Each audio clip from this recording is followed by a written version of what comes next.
Jesus of Christ, my King. Through eternal ages, let His praises ring. Glory in the highest, I will shout and sing. Standing on the promises of God.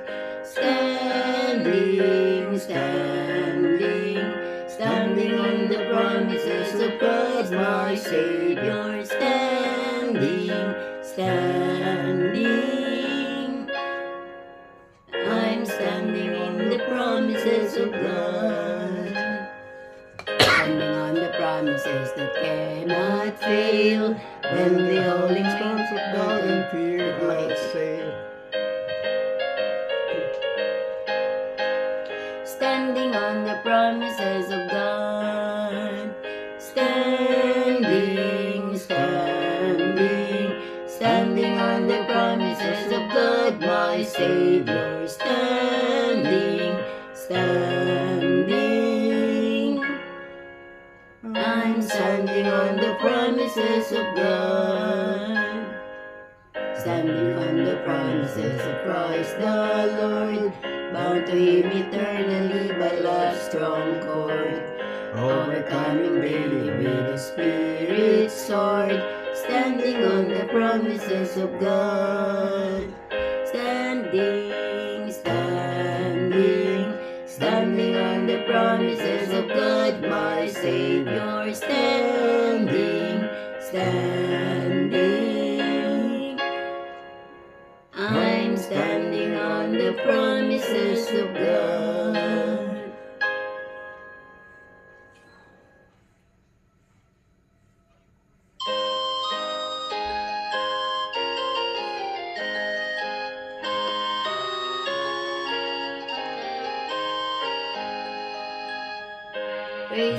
Praise Him, Jesus your blessed Redeemer. Sing, O earth, His wonderful love proclaim. Hail Him, highest earth in glory. Strength and honor give to His holy name. Like a shepherd, Jesus will guard His children. In His arms He carries them all day long. Praise Him, tell of His excellent greatness. Praise Him, ever in joyful song. Praise Him, Jesus your blessed Redeemer. For our sins He suffered and bled and died. He our rock, our hope of eternal salvation. Hail Him, Jesus the crucified. Sound His praises, Jesus who bore our sorrows. Love unbounded, wonderful, deep and strong. Praise Him, tell of His excellent greatness. Praise Him, ever in joyful song.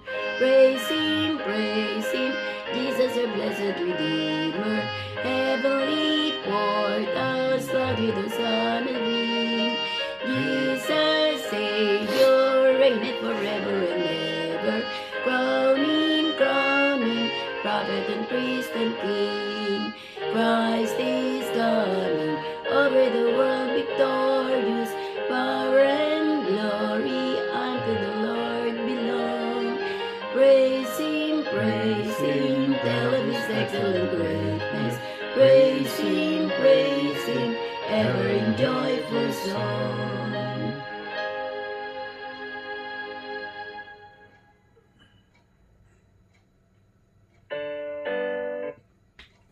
Let's pray.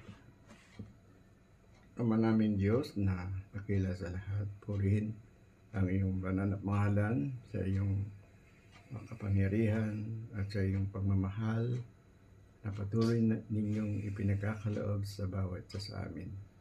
Muli po, kami ay dudulog sa iyong banal na harapan upang ihabili ng aming pag-aaral sa iyong banal na salita. Nawa po, Ama, tulungan kami na ito'y aming maunawaan upang patuloy naming maging gabay sa aming pamumuhay bilang Kristiyano. Salamat po ng marami at patuloy na patawarin kami sa aming mga pagkulang at pagkakasala. Ito po ang aking dalangin sa pangalan ni Jesus. Amen. Okay? Kaya ang ating pag-aaral ngayon ay 1 Samuel chapter 30. Pakibasa mo. Samuel chapter 30. Nang si David at ang kanyang mga tauhan ay dumating sa Siklag ng ikatlong araw, ang mga Amalekita ay sumalakay sa Negev at sa Siklag. Nagapi nila ang Siklag at sinunog ito ng apoy. Dinala nilang bihag ang mga babae at ang lahat ng naroroon, ang hamak at ang dakila. Hindi nila pinatay ang sinuman, kundi kanilang dinala at nagpatuloy ng kanilang lakad. Nang si David at ang kanyang mga tauhan ay dumating sa bayan, natagpuan nila itong sunog ng apoy at ang kanilang mga asawa. At ang mga anak na lalaki at babae ay dinalang bihag. Kaya't si David at ang mga taong kasama niya ay sumigaw at umiyak hanggang sa sila'y maubusan ng lakas sa pag-iyak. Ang dalawang asawa ni David ay nabihag din, si Ahinoam na taga Jezreel at si Abigail na balo ni Nabal na taga Carmel. Lubang naguluhan si David sapagkat pinag-uusapan ng mga tao na batuhin siya. Ang buong bayan ay masama ang kalooban dahil sa kanya-kanyang mga anak na lalaki at babae. Ngunit pinalakas ni David ang kanyang sarili sa Panginoon niyang Diyos. Sinabi ni David kay Abiatar na pare na anak ni Ahimelech, "Dalihin mo rito sa akin ang ephod." Kaya't dinala roon ni Abiatar ang ephod kay David. At sumangguni si David sa Panginoon, "Hahabulin ko ba ang pangkat na ito? Aabutan ko kaya sila?" At sinagot siya ng Panginoon, "Habulin mo, sapagkat tiyak na aabutan mo at tiyak na maililigtas mo."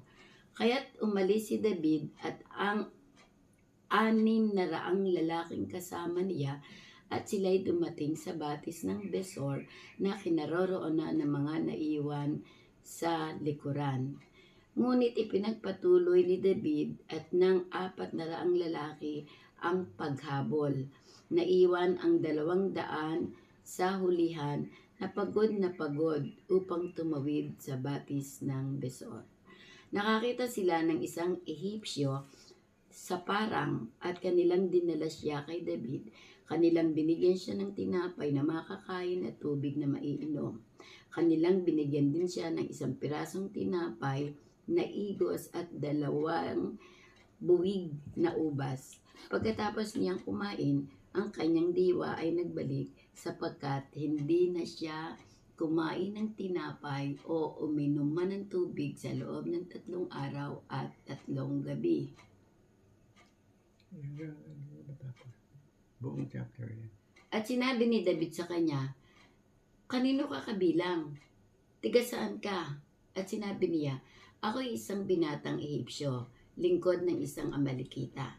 Iniwan ako ng aking Panginoon sapagkat ako'y nagkasakit 3 araw na ang nakalilipas.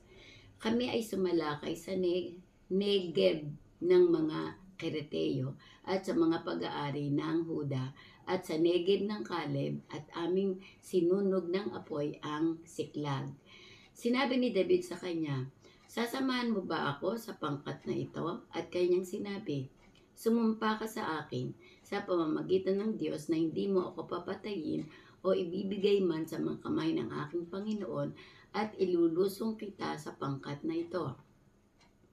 Nang kanyang mailusong siya, sila'y nakakalat na nagkakainan, nagiinuman at nagsasayawan sa buong lupain dahil sa napakaraming samsam na kanilang nakuha sa lupain ng mga Filisteo at Huda.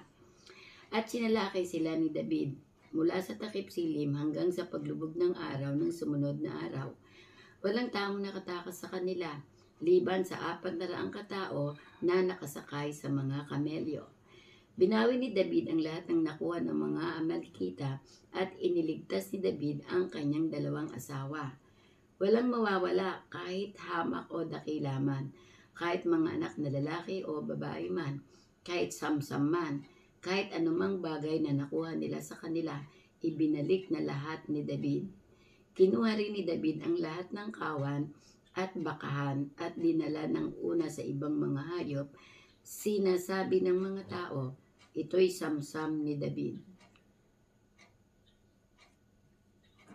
At dumating si David sa 200 lalaki na pagod upang makasunod kay David na naiwan sa batis ng Besor.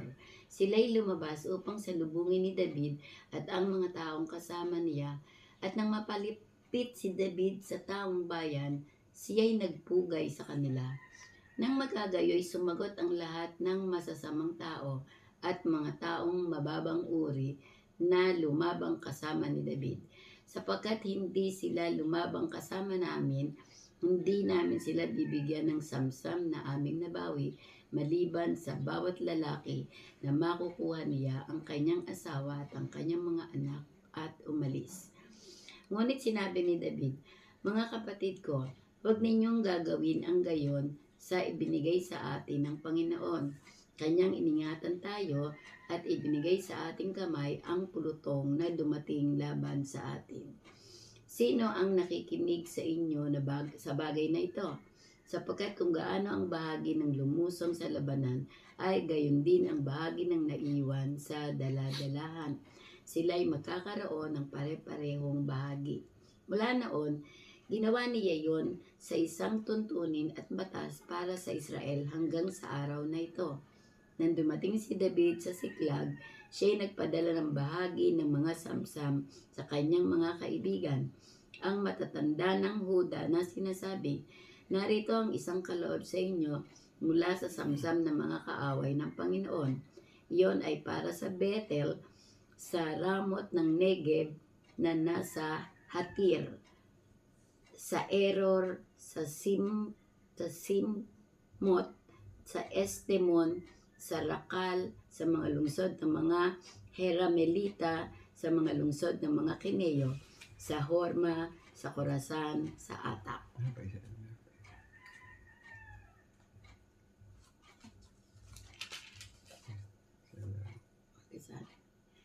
At sa Hebron, at sa lahat ng dako na karaniwang pinupuntahan ni David at ng kanyang mga tauhan. Okay. Thank you.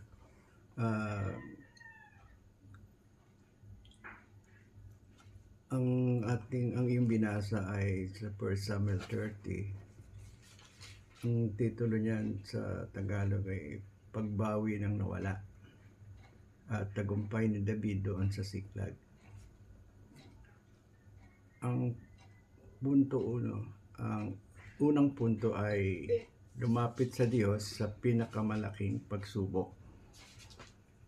Isang pamilyang nawala ng bahay sa bagyo. Umiyak hanggang pagod, ngunit nagdasal at nakahanap ng lakas para magsimula uli. Nang sunugin ng Amalekites ang Siklag at dukutin ang mga asawa, ang anak nila, umiyak si David at ang kanyang mga tao hanggang pagod. Verse 4. At nagbanta pa ang mga tao na batuhin siya. Ngunit naghanap si David ng takas sa Panginoong Diyos. Ito'y aral na sa gitna ng pagkalungkot at galit, ang Diyos ang tunay na lakas.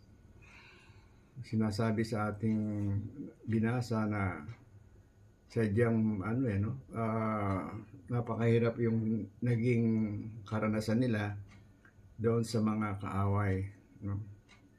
Sabi nga doon sa 1 Samuel 30 verse 6, ngunit naghanap si David ng lakas sa Panginoong Diyos niya.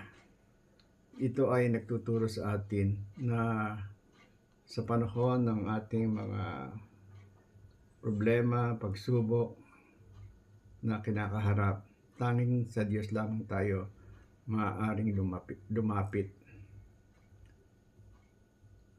na sa iyong pinakamalaking problema ngayon, huwag kang magdesisyon sa galit. Lumapit sa Diyos at hanapin ang kanyang lakas.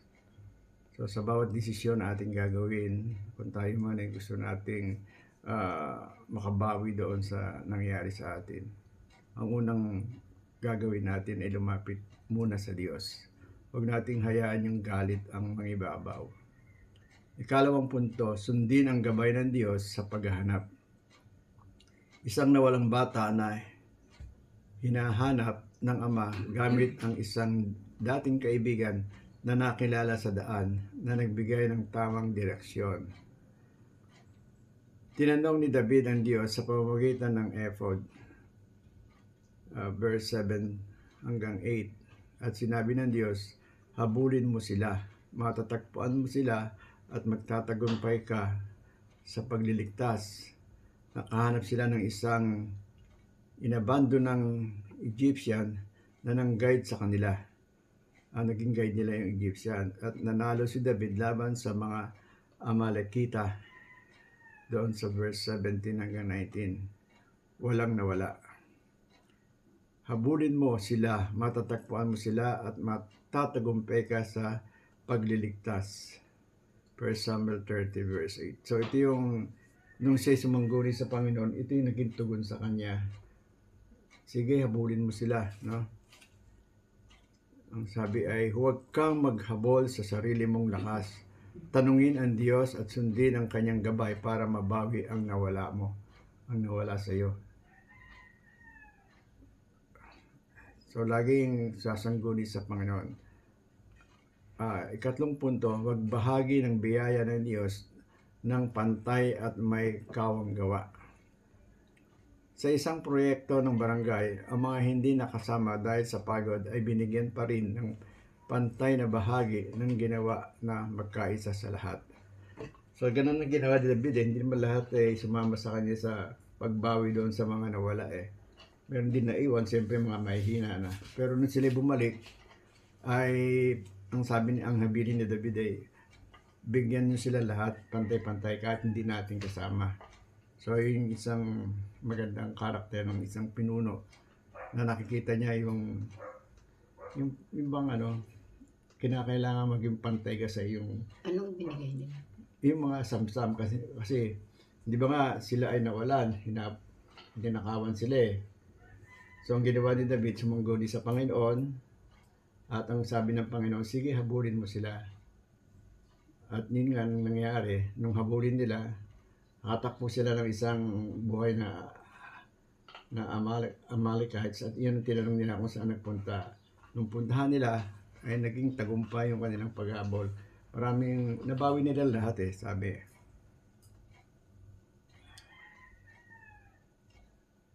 Nang ibalik ni David, ayaw ng ilang lalaki na magbahagi sa 200 na pagod na nanatili. So meron pa rin kumontra sa kanya, no? Ngunit sinabi ni David, lahat ay magbabahagi ng pantay. Ipinadala pa niya ang mga regalo sa mga matatanda sa Huda na nagpapakita ng kawang gawa. So napakahusay na pinuno ni David. Na yun na nga, siya ay isang tao na mahusay mamahala. Kaya ang ating konklusyon ay sa Siklag natutunan natin na ang Diyos ay nagbibigay ng lakas sa pagsubok, gabay sa paghahanap at biyaya para sa pagbabahagi. Tulad ni David, mabawi mo ang nawala mo sa pamamagitan ng Diyos. Ipagdasal natin na sa bawat trahedya, maging tagumpay ito sa kanyang pangalan. So, kung tayo man daw ay sabi ng ating leksyon ay tayo bilang tao ay dumarating sa punto na tayo nagkakaproblema. Nawawalan tayo, pero ang sabi dito ay huwag tayong mabahala. Isangguni natin sa Panginoon ano man ang naging problema natin. Siya ang magbibigay ng tamang kasagutan na payo para tayo ay gumawa ng isang hakbang na may patnubay na Diyos. So, ikaw, anong take mo doon?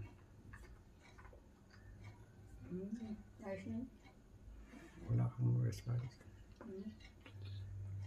Say something na yung nakuha mo, ikaw, ano, yun yung aking take eh.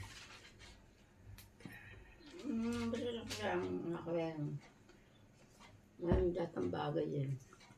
Nababala sa Panginoon. So, yun yung isang magandang ugali natin. Ano? Alam naman natin na ang mundong ito ay maraming mga pagsubok na binibigay sa atin.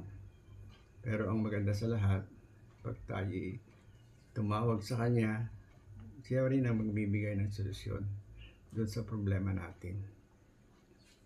Inahayaan niya lang na mangyari yun para tignan niya kung gaano kakatibay. So, bilang tugon, ating awitin ng To God Be the Glory.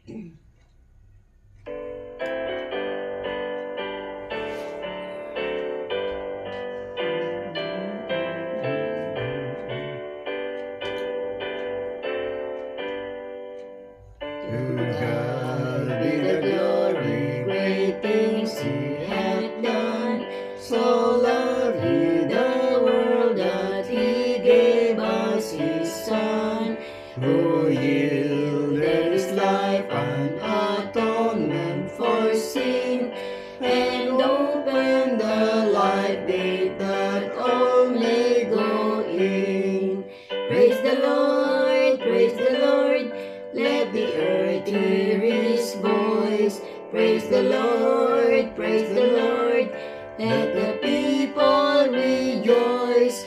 Oh, come to the Father through Jesus the Son, and give Him the glory, great things He hath done. Oh, perfect redemption, the purchase of blood, to every believer, the promise of God, the vilest offender who truly believes, that moment from Jesus a pardon receives. Praise the Lord, praise the Lord. Let the earth hear His voice. Praise the Lord, praise the Lord. Let the people rejoice. Oh, come to the Father through Jesus the Son, and give Him the glory, great things He hath done.